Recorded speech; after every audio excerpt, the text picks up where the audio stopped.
Sisterly Snuggles by The Abyss. Snuggles are best cuddles. Tia, Luna whispered as she poked her head through her big sister's bedroom door. She inched her way inside and closed the door behind her, blocking the light spilling in from the hallway. It was the middle of the night and their parents were fast asleep. The only ponies still awake were the guards patrolling the hallways. Technically, she wasn't supposed to be out walking around, but there was something she wanted. Something she craved. She wanted to cuddle with her big sister. Celestia had a much bigger bed, and besides, her mattress was a lot more fluffier than hers. Perfect for cuddles. She had at least twice as many pillows, and, on top of that, she slept a lot better when her sister held her in her hoofs. For some reason, she slept like a rock whenever she cuddled with her, and because of their schedules, they hadn't been able to do that lately. She was going to change that though. Lately, she hadn't been sleeping that well. She kept waking up several times in the night, and she could not figure out why. Luna had even cut out all sweets after dinner, but that didn't do anything. It was driving her crazy, even more so than her studies with Star Swirl. Celestia's room was dark, just the way she liked to keep it at night. The drapes were closed shut, blocking any and all light from seeping into the room. Luna preferred to keep her drapes open so that she could see the moon, but to each their own. Luna crept forward, hoping to not wake her sister. Her vision was still getting used to the dark, but she knew her way around her sister's bedroom. She trotted across a carpeted floor and made it up to the bed, but much to her dismay, Luna remembered that she wasn't tall enough to get on her sister's bed. She was just barely able to poke her muzzle over the top of the mattress. That was the one thing she didn't like about her sister's bed. It was much too tall for her to climb on. Celestia didn't have any chairs for her to use to climb onto either. She still couldn't fly like her big sister could, but she knew that where there was a will, there was a way. Luna's gaze flickered about the room, but she didn't see anything she could use to climb on. She trotted around to the foot of the bed and eyed the solid piece of oak. maybe I can climb up on that? She thought, rubbing her jaw as she saw it. She reached up with a hoof and grabbed onto one of the intricate carvings in the wood and started pulling herself up. She struggled all the way up to the top, and as soon as she reached over the edge, her sister unknowingly shifted in her sleep and kicked her hoof loose. Before she knew what was happening, Luna fell back with a surprised "eep" and hit her head on the ground. Pain exploded from the point of impact, making her curl up into a ball. Tears welled up in her eyes as she held the back of her head. She sniffled a few times before she started sobbing, laying there at the foot of her sister's bed. Who's there?" she heard her sister ask. Luna kept sobbing even when she heard the bed frame creak. "Luna?" She felt her big sister swoop her up in her magic, pulling her close to her chest right above her forelegs. Luna hugged her sister as tightly as she could, burying her head into her breast. "I just wanted to cuddle with you, big sis," Luna cried, her tears soaking into Celestia's pristine coat. "I couldn't find a good way to climb onto your bed, and I didn't want to wake you up, so I tried to climb up the foot of the bed, and I slipped and hit my head." She nuzzled her head into the crook of Celestia's shoulder, letting her grip loosen on her sister. "Oh, you poor thing," she heard Celestia whisper. Luna felt them fly for just a brief moment before they landed on the bed. She felt her big sister's wings surround her sobbing form as they settled down.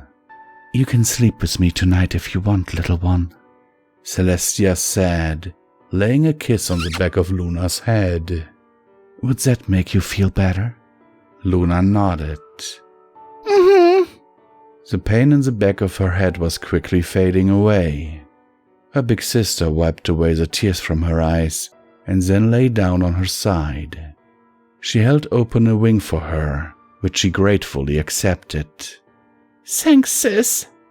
Of course, little one, Celestia whispered back, flicking her pink mane behind her head. Can you open your curtains? I sleep better when I see the moon, Luna asked softly. She snuggled up against her sister's belly and laid her head down upon Celestia's forelegs, moments before she felt her sister's wings surround her small form. Sure, Celestia whispered as she lit her horn. She opened all of the curtains, letting the moonlight seep into her bedroom. Its pale light fell just short of the bed they shared. It's sure beautiful, is it not? She asked as she laid another kiss on Luna's head. Yeah. Luna let loose a tremendous yawn. It sure is. She smiled and hummed in content as the warmth from Celestia's body seeped into hers. Her sheets back in her own bed would never compare to another warm body felt like. Hey, Tia? I'm sorry for waking you up, said her voice, tinted with a hint of regret. Oh, it is quite all right, Celestia whispered back.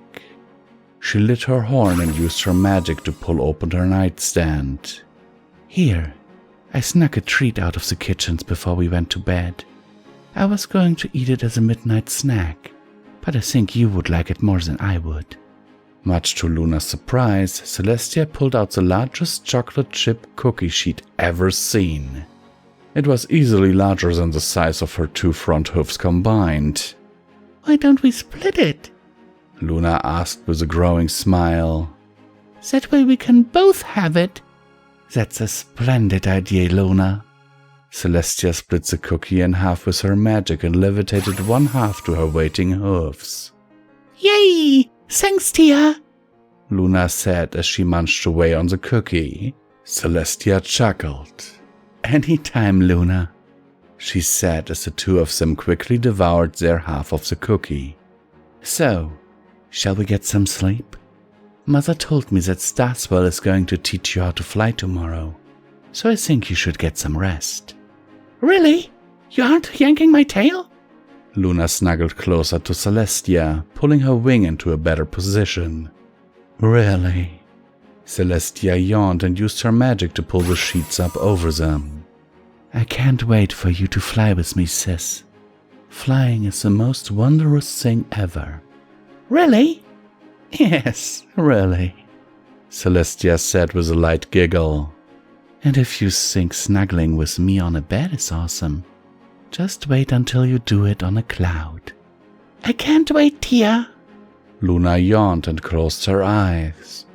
The warmth from her sister's wing was gently lulling her to sleep, and unlike the past week, she had a rather good feeling that she was going to sleep well tonight. I love you, sis. I love you too, Lulu.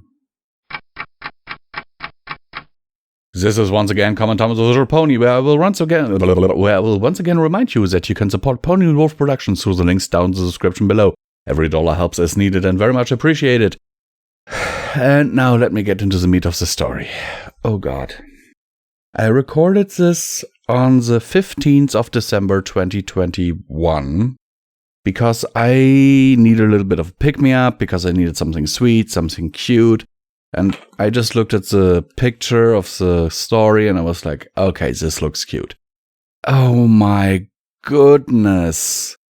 I implore you to look at the behind the scenes video of this, because holy hell, this is such a sweet story. I love it. I'm going to give it an upvote. This story is amazing. Not quite so much that I would put it in my favorites, because it's just not the genre that I usually prefer, but I still love it. Oh, you know what? Screw it. I'll put it in my favorites. Because this is just so sweet. And I teared up a little here because some of you might know, some of you might not know, that I used to have a sister. I actually still have a sister, but I had 2 sisters. And the older one was to me like a second mother, you might say. And so my oldest sister, she would take care of me. She would change my diapers. She would stand up and take care of me when I was crying at night. So my mother could sleep, and all that stuff. And eventually, when she was 15 and a half years old, or older than 15 and a half, it was 2 weeks before her 16th birthday, she died. She drowned. And so seeing this here, it brings a lot of feelings to me. And I hope that you enjoyed the story just as well as I did. And that I at least slightly managed to do it justice. And with that, I hope that the story finds you well in body and mind. And I'm signing off.